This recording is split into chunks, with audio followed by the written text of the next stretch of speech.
Guys, कैसे हो आप सब। स्वागत है आप सभी का आपका अपना चैनल इस क्लासेज में।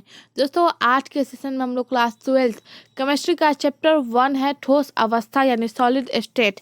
इसमें हम लोग आज देखने वाले हैं क्रिस्टल के प्रकार, मतलब क्रिस्टल जो होते हैं कितने टाइप के होते हैं।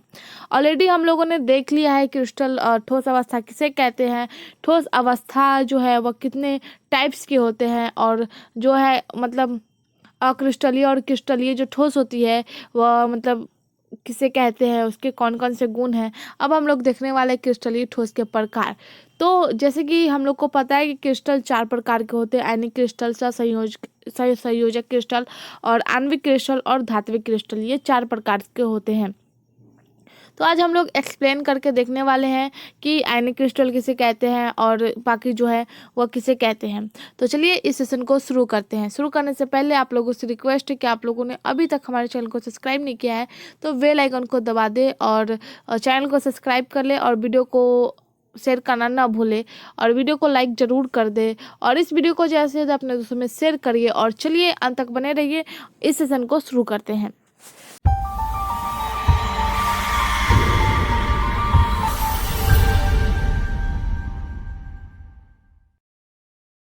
तो प्यारे साथियों, चलिए सबसे पहले हम लोग देखते हैं क्रिस्टल के प्रकार। तो पिछले वीडियो में हम लोगों ने देख लिया क्रिस्टल किसे कहते हैं। वे पदार्थ होते हैं, क्रिस्टल ठोस अवस्था जो होते हैं वे पदार्थ होते हैं जिसमें क्या होते हैं, जिसके अवयवी कण जो होते हैं एकदम पास पास स्थित होते हैं, जिसके कारण वो जो होते हैं वो कठोर हो जाते हैं। ये 2 टाइप के होते हैं, क्रिस्टलीय और अक्रिस्टलीय। क्रिस्टलीय जिसमें ज्यामिति जो जिसकी निश्चित ज्यामिति आकृति होती है, मतलब जो आता है क्रिस्टलीय ठोस का उदाहरण क्या था, चीनी था, नमक था, ये सब था। तो मान लेते हैं चीनी का शेप जो है वो इस टाइप से होता है, तो इसकी आकृति निश्चित होती है कि ये जो होती है वो कैसी स्क्वायर शेप में होगी। लेकिन अक्रिस्टलीय ठोस में जो होती है उसकी ज्यामिति जो होती है वह निश्चित नहीं होती है। कोई भी अगर हम लोग कांच, जैसे कांच को देखते हैं, वो टूटने पर जो होते हैं वो अलग अलग टाइप्स में जो है वो क्या होते हैं, वो मतलब टूटता है, वो अलग अलग, मतलब उसकी साइज जो होती है वो निर्भर नहीं होती है। और कांच जो है वो बहने के लिए बहने का गुण रखती है। तो ये जो है वो अक्रिस्टलीय ठोस का बहुत ही मोस्ट इम्पॉर्टेंट एग्जाम्पल है।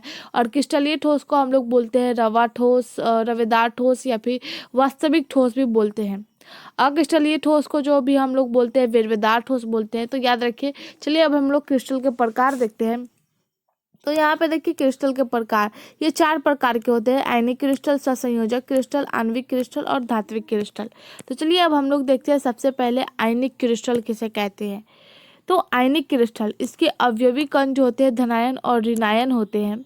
इसके अवयवी कण जो होते हैं कैसे होते हैं, धनायन और ऋणायन होते हैं। आगे देखिए, आगे है ये आयन वैद्युत आकर्षण बल द्वारा परस्पर जुड़े रहते हैं। वैद्युत आकर्षण बल द्वारा जो होते हैं परस्पर जुड़े रहते हैं, और ये बल इतने मजबूत होते हैं कि इन आयनों को अलग करने के लिए, इन आयनों को अलग करने के लिए जो होती है, मतलब अलग नहीं किया जा सकता है। अलग करने के लिए ऊर्जा की आवश्यकता होती है।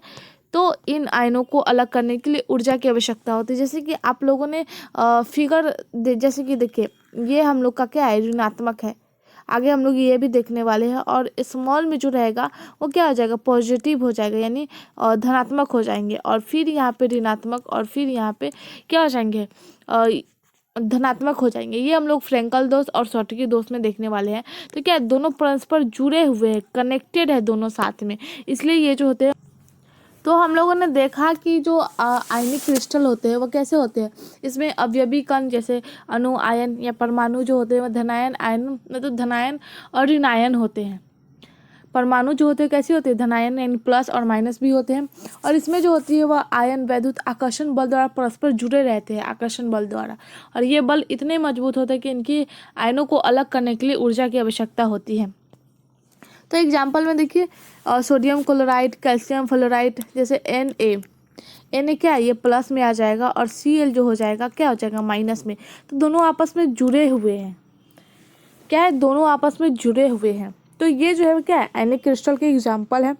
अब देखिए यहाँ पे आयनिक ठोस जो होते हैं पदार्थ धनायन और ऋणायनों के गुच्छे हैं। आयनिक ठोस पदार्थ जो होते हैं धनायन और ऋणायन के क्या, एक गुच्छे हैं, जो विद्युत उदासीन होते हैं। कैसे होते हैं, वो विद्युत उदासीन होते हैं। इसकी जो विशेषताएं देख सकते हैं, ये कठोर और भंगुर होते हैं। ये कठोर होते हैं। कठोर किस लिए होते हैं? क्योंकि ये जो होते हैं वह विद्युत आकर्षण बल द्वारा जुड़े रहते हैं और इतने मजबूत होते हैं, ये बल मजबूत हो जाते हैं कि इसको अलग करने के लिए ऊर्जा की आवश्यकता होती है और इसका द्रव्यमान और क्वथनांक काफ़ी उच्च होता है। देखिए यहाँ पे इसका द्रव्यमान और क्वथनांक जो है वह काफ़ी उच्च होता है और ये जल में और अन्य ध्रुवीय विलायकों में आसानी से घुल जाते हैं। जैसे कि एक गिलास पानी में हम लोग नमक डालेंगे तो कितनी आसानी से वो घुल जाता है, उसी प्रकार से ये जो है जल में और अन्य ध्रुवीय विलायकों में आसानी से घुल जाता है। किंतु अध्रुवीय विलायकों जैसे कि बेंजीन, एसीटोन आदि में ये अविलेय है। अविलेय, विलेय मतलब वो आसानी से घुल के, जैसे नमक पानी का घोल, और अविलेय यानी जैसे कि एग्जाम्पल ले सकते हैं पत्थर और पानी, वो नहीं घुल सकते, या फिर कुछ भी चीज़ का। तो ये बेंजीन और मतलब एसीटोन में जो है वो क्या है, अविलेय होते हैं। आगे देखिए, ठोस अवस्था में ये विद्युत के कुचालक होते हैं। ठोस अवस्था में विद्युत के कुचालक होते हैं क्योंकि इनके आयन अपने स्थानों पर स्थित रहते हैं। स्थित रहते हैं मतलब एक ही जगह रहते हैं। किंतु द्रव अवस्था या फिर विलयन की अवस्था में इनके आयन स्वतंत्रात्मक पूर्वक जो है वो क्या है, गमन करने लगती है। मतलब ये जो है वो द्रव अवस्था या विलयन की अवस्था में जो है वो घूमने लगता है, गति करने लगते हैं, लेकिन इनके आयन जो है वो अपने स्थान पर स्थित रहते हैं। सिर्फ द्रवित अवस्था में जो है वो क्या है, ये मतलब गति करने लगते हैं। इनके अवस्थाओं में ये विद्युत के कुचालक हो जाते हैं। इन अवस्थाओं में जब ये गति करते हैं, इन अवस्था में सुचालक होते हैं, लेकिन जब वो स्थिर रहते हैं तो विद्युत के कुचालक हो जाते हैं। तो ये तो रहा हम लोग का आयनिक क्रिस्टल। आई होप आप लोग को अच्छे से समझ में आ गया होगा। अब देखते हैं सहसंयोजक क्रिस्टल। तो सहसंयोजक क्रिस्टल देखिए, ये बृहत अणु होते हैं। ये क्या होते हैं, बृहत अणु होते हैं जिनमें सहसंयोजक बंधों का जाल त्रिविम में फैला रहता है। एक सहसंयोजक मतलब समझ सकते हैं, एक जाल है। मान लीजिए ये है, यहाँ से स्टार्ट हुआ, फिर यहाँ पे, मतलब ये जाल हटता ही नहीं, एक जाल बनाते ही जाता है। इस प्रकार से जो है वो क्या है, एक तरह का जाल है, ऐसे समझ सकते हैं। ये एक प्रकार का जाल है, मतलब वो जो है वो जाल बनते रहता है, वो ख़त्म ही नहीं होता है। जैसे एग्जाम्पल में हीरा ले सकते हैं। हीरा, ग्रेफाइट भी एक तरह का जाल है। इस प्रकार से जाल रहते हैं, इस प्रकार से जाल बनते ही रहते हैं। ऐसे देखिए, तो इस प्रकार से जाल बनते रहते हैं। तो सहसंयोजक मतलब समझ सकते हैं कि एक जाल है। तो ये वृहत अणु होते हैं जिसमें सहसंयोजक बंधों का जाल त्रिविम में फैला रहता है। एग्जाम्पल में सिलिका, हीरा, ग्रेफाइट आदि हो जाएंगे। अब देखिए, इसका हम लोग गुण देख लेते हैं। गुण में आ जाएगा, ये प्रायः बहुत कठोर होते हैं। मतलब ये जो होते हैं बहुत ही कठोर होते हैं।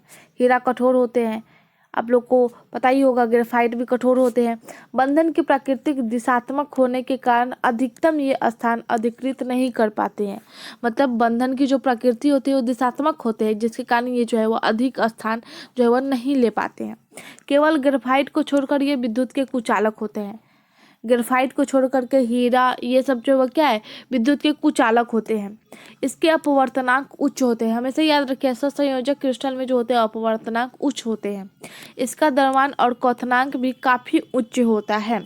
तो ये जो है वह सहसंयोजक है। सहसंयोजक जो होते हैं वह अधातुओं के बहुत से क्रिस्टलीय ठोस पदार्थ जो होते हैं असमान परमाणुओं के बीच सहसंयोजक बंधन के बनाने से उत्पन्न होता है। और इसमें एग्जाम्पल में तो मैंने बता दिया, सिलिका, हीरा, ग्रेफाइट, कोरंडम भी ले सकते हैं। ये सब जो है वो सहसंयोजक ठोस क्रिस्टल होते हैं। और ग्रेफाइट में जो होती है ये तो एक जाल जैसा होता है और इसके अंदर जो होता है वंडर वॉल्स बल लगा हुआ रहता है। इसी के प्रोसेस में जो है वो ये काम करता है।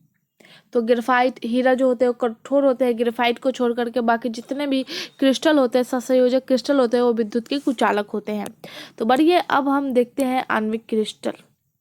तो आणविक क्रिस्टल किसे कहते हैं? तो इनके जालक बिंदुओं पर अणु होते हैं।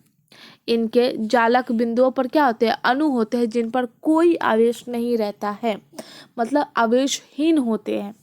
ऐसे कठोर पदार्थों में कमजोर वंडरवॉल्स बल कार्य करते रहता है। कमजोर वंडरवॉल्स जो है वह क्या करता है? कार्य करता है, जो परमाणुओं या अणुओं के एक साथ बांधे रखता है। परमाणु या अणु को जो है वो क्या एक साथ बांधे रखता है। एग्जाम्पल में ले ले तो देखिए, एक ये हम लोगों के पास एक गोला है जिसमें प्लस और माइनस दोनों होते हैं, लेकिन इस पर कौन कार्य करता है, तो वंडर वॉल्स बल जो है वो कार्य करता है, लेकिन बहुत ही कमज़ोर होते हैं वो, और एक साथ जो है होते हैं परमाणु और अणु एक साथ बंधे रहते हैं। इनकी गुण देखें तो ये वाष्पशील होते हैं। कैसे होते हैं, वाष्पशील होते हैं।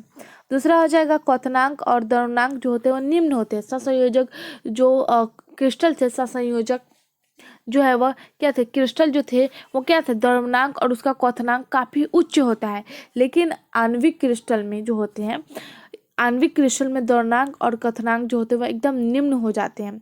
इसकी वाष्पन ऊर्जा बहुत निम्न होती है। इसकी वाष्पन ऊर्जा जो होती है बहुत ही निम्न होती है। ठोस अवस्था में ये क्रिस्टल अपारदर्शी अर्धपारदर्शी किंतु द्रव अवस्था में पारदर्शी होते हैं। अर्धपारदर्शी मतलब झिलझिल टाइप का दिखना, और पारदर्शी मतलब पूरा क्लियर, मतलब हम लोग बाहर की चीज देख रहे हैं, तो वो जो हो जाएंगे पारदर्शी। तो ये जो है वो क्या आणविक क्रिस्टल का गुण है। आणविक क्रिस्टल जो होते हैं छोटे छोटे पृथक अणुओं का बना हुआ होता है। आणविक क्रिस्टल जो होते हैं वो छोटे छोटे क्या होते हैं, पृथक अणुओं का बना होता है। कमजोर वांडर वॉल्स प्रेजेंट होता है इसमें, वाष्पशील होते हैं, और इसका द्रवनांक और क्वथनांक जो होता है वो निम्न होता है, और वाष्पन ऊर्जा भी निम्न होता है। तो ये सब जो है क्या आणविक क्रिस्टल। इसका एग्जाम्पल ले सकते हैं ठोस CO2, क्या है, ठोस CO2 ले सकते हैं, बर्फ ले सकते हैं, आयोडीन ले सकते हैं। तो ये सब जो है वो क्या है, आणविक क्रिस्टल के एग्जाम्पल हैं। तो बढ़ते आगे, अब हम लोग देखते हैं नेक्स्ट हम लोग के पास आ जाएगा धात्विक क्रिस्टल। तो धात्विक क्रिस्टल समझते हैं। तो धात्विक क्रिस्टल, तो धात्विक यानी धातु, तो धातु के क्रिस्टल में परमाणु धातुई बंधन द्वारा परस्पर जुड़े रहते हैं। धातुई बंधन द्वारा क्या होते हैं, ये परस्पर जुड़े रहते हैं। धातु परमाणु के संयोजी इलेक्ट्रॉन मुक्त होकर धनायन के आच्छादित किए रहते हैं।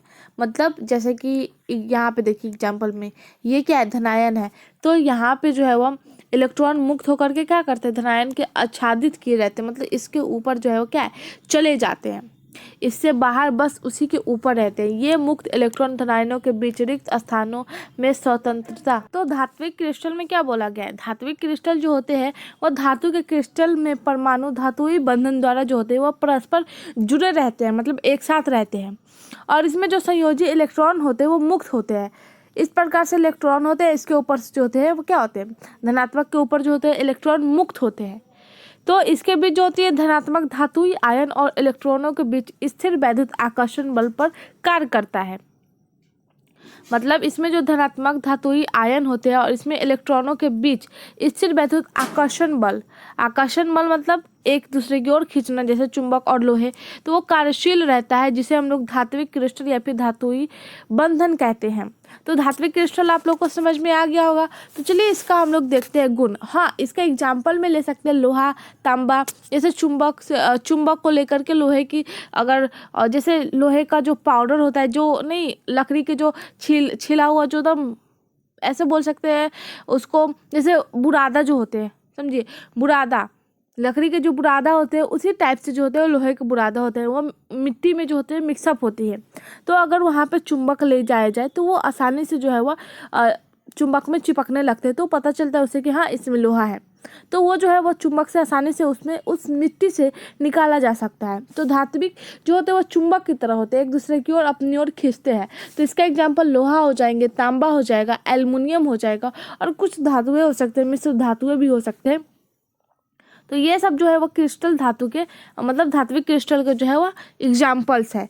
तो इनके गुण देखिए, तो इसमें जो हो जाएगा धातु क्रिस्टल में उपस्थित गतिमान इलेक्ट्रो के ही कारण धातु उष्मा और विद्युत के सुचालक होते हैं। किसके कारण, जो गतिमान इलेक्ट्रॉन होते हैं उसी के कारण जो होते हैं वो विद्युत के उष्मा और सुचालक होते हैं।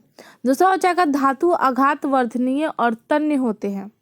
धातु के दो शिरों के बीच वोल्टता आरोपित करने पर इलेक्ट्रॉन धातु के आयनों के जाल से होकर के गुजरने लगते हैं। जैसे कि मैंने बताया आप लोग को, ये धातु मतलब एक तरह से मान लीजिए कि धातु है, तो इसके ऊपर से जो है क्या इलेक्ट्रॉन घूमते रहते हैं, इसी कारण जो है वह धातु उष्मा और विद्युत के सुचालक होते हैं।